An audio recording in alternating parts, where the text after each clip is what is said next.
Hi, it's Bacon here. Welcome to the channel. This is my 78 Hondamatic Hawk Cafe Racer build. There's quite a long way to go, i.e. the bike's broken and it's shit. So I'll give you a little look round. Starting at the headlights, the front end of the bike. Not great. Obviously all this wiring, absolutely stuffed. Forks definitely need servicing. Wheel is in decent condition, to be fair.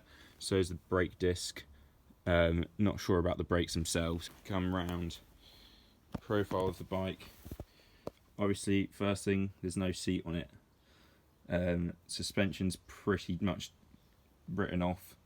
I've been told the engine still has compression, which is obviously a big bonus. Gonna clean the carbs today, that's the first thing I'm gonna be doing. Tank could be in worse condition, just a little bit of rust here and there. The underside's pretty much fine. Come round to the rear end. Wheel is obviously off centre, rear axle's rusted, obviously suspension's still absolutely smashed. Brake pedal isn't there, foot pedals aren't there. From what I've heard, the engine and gearbox are okay, other than the flywheel, which you obviously saw the casing was absolutely rusted. Just going to start with taking off the tank. It's looking alright, could be better. Underside's more or less fine, but you can hear some crap rolling around in there. Gonna get started on the carbs.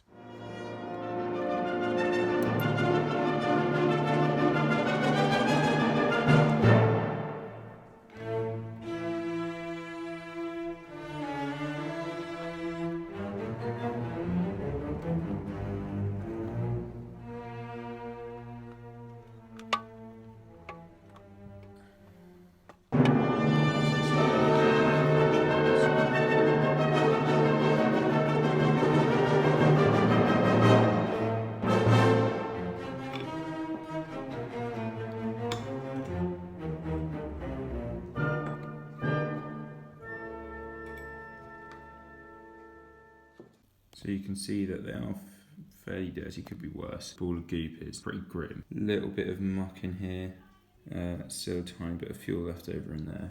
Float chambers are in pretty bad nick as well. Gaskets all nasty and crusty. So I have to give them a good clean.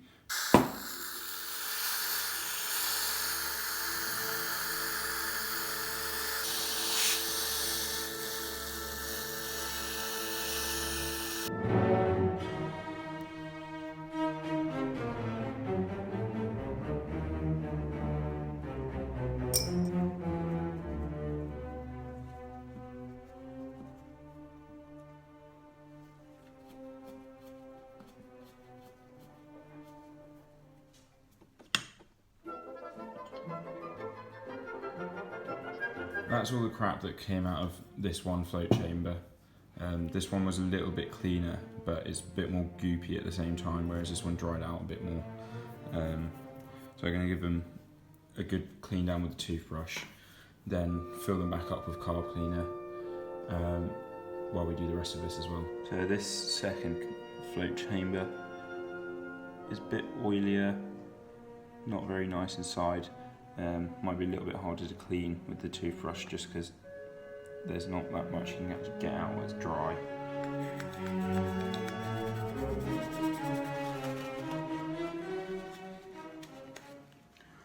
Alright, two float chambers are about as clean as they're going to be for now until I put another, give them another go with the carb cleaner. Alright, so on to cleaning the actual carbs. Going to go in with the toothbrush again, taking the jets out of this one already. Haven't managed to get this float pin all the way out, which doesn't bode great for me getting it back in there either, but we'll deal with that later.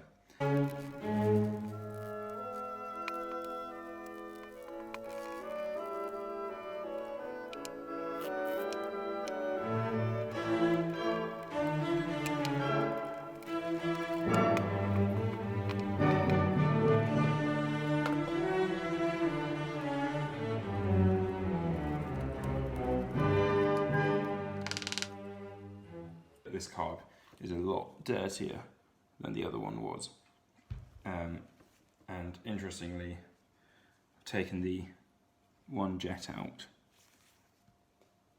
and it's got a lot less oil on it I'm not sure if you can see that, but it's got a lot less oil on it than the other one did. The other one was entirely black on the bottom half, whereas this one's got little bits of the brass or whatever metal it is shining through. So that's gone into the cleaning solution.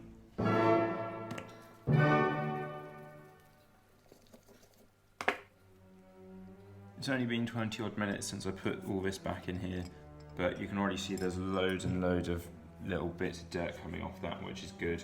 Alright, made a little bit of progress. So the WD-40 on that float pin, the one that was already almost all the way out, actually did a pretty good job. So that one's finally out.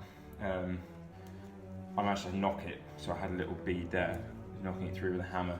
Obviously I can't knock this through with a hammer because I can't get to it, which is obviously why I'm having to carry on pulling it. So hopefully that'll actually work in a couple of minutes.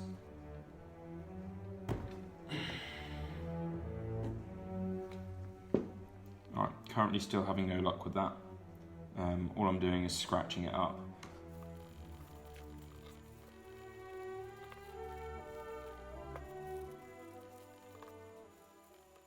Alright, so it's been a little while now. You can see there's a lot of dirt in there, which is good because it means the carb cleaner is doing its job. Going on to the carbs themselves, a bit cleaner. This one in particular, the liquid's very brown, which is obviously another good sign. So we're going to leave it in there for a little while just to let everything evaporate. Alright, so it's been a couple of days. This float chamber, everything's completely evaporated. It's much cleaner than it was. Good result. This one, again, it's pretty oily inside, but still a lot cleaner than it was. Nothing I can't clean out with some kitchen roll, so I'm going to get started on that. Hardware and all that, everything's a lot cleaner as well again, so another good result.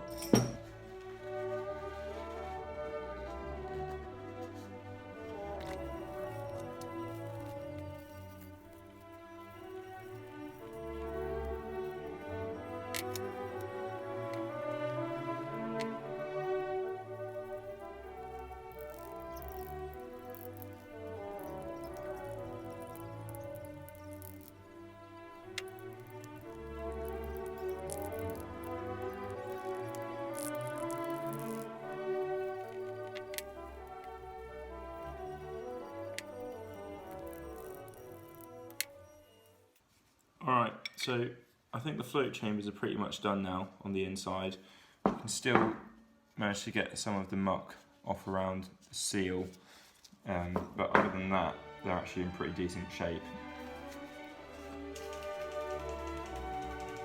Alright, once again, having a go at this float pin, because this thing really needs a clean, and we're not getting anywhere without getting this float pin out, so fingers crossed.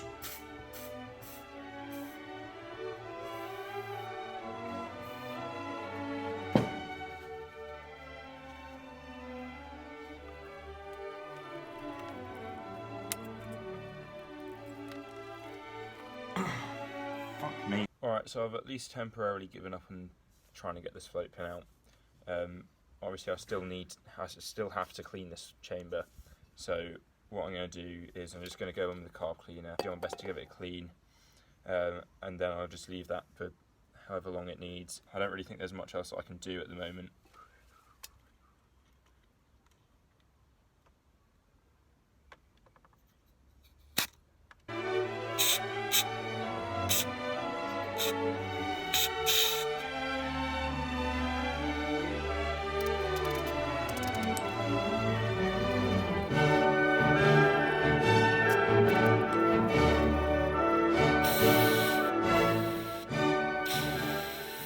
Alright, so I've just emptied out the contents of the jar. Everything's looking better. Gonna give it all a nice clean with a toothbrush.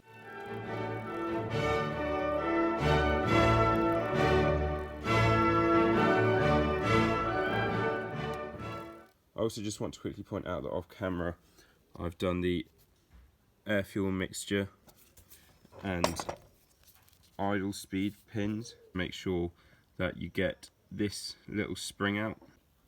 I'm not actually sure which is the air fuel mixture and the idle speed yet, but I'm sure I'll find out at some point. Shouldn't be too hard. Alright, so it turns out 5th time's the charm, and the float pin has finally come out. I went and borrowed my mate's brand new pliers and absolutely soaks this in WD-40. So this means that I can actually give this a proper clean now, and then we'll throw everything back together and be done finally.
Alright, that's that. Finally have clean carbs.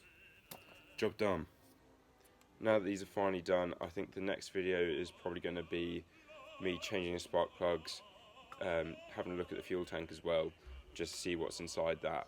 I also need to just try and work out a way to actually get into the fuel tank, because the bike didn't come with a key and the fuel tank is opened with the key. But other than that, thanks very much for watching. Love you.